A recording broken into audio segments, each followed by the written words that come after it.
పెళ్లిపీట లెక్కబోతున్న మీ ఆశీస్సులు కావాలి అంటూ కాబోయే భార్యను పరిచయం చేస్తూ ఎమోషనల్ అవ్వకుండా ఉండలేకపోయిన బిగ్ బాస్ మానస్. తన కోసం మనకి ప్రత్యేక పరిచయం అవసరం లేదు. ఒకవైపు మా టీవీ యూనిట్ మెంబర్స్లో కార్తీక దీపం సీరియల్లో నటిస్తూనే మరొక వైపు బిగ్ బాస్ హౌస్ లోపలికి అడుగు పెట్టేశాడు. ఒకవైపు సన్నీతో మరొక వైపు ట్రాన్స్జెండర్ ప్రియాంకతో మంచి ఫ్రెండ్షిప్ని కొనసాగిస్తూ కనిపించేశాడు. మానస్ బయటికి వచ్చి ఇక టీవీ షోస్లో అలానే ఈవెంట్స్ అంటూ బిజీగా గడిపేస్తూనే తన మదర్కి ఇష్టమైన అమ్మాయిని పెళ్లి చేసుకుంటాను అంటూ ఎన్నోసార్లు చెప్పుకుంటూ వచ్చాడు. ఆ మాట ప్రకారమే మానస్కి కాబోయే భార్యను కూడా మానస్ మదరే ఎంపిక చేసుకుంటూ వచ్చింది. వీరిద్దరికి ఎంగేజ్మెంట్ కూడా పూర్తయింది.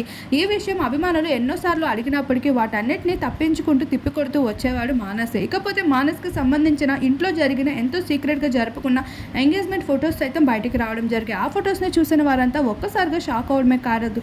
మానస్ అయితే అభిమానులతో ఈ మూమెంట్ని షేర్ చేసుకోవాలి అంటూ నెటిజన్స్ అయితే కామెంట్స్ని షేర్ చేసుకుంటేనే మరొక వైపు కంగ్రాచులేషన్స్ అంటూ బెస్ట్ కామెంట్స్ని అందించడం జరుగుతుంది.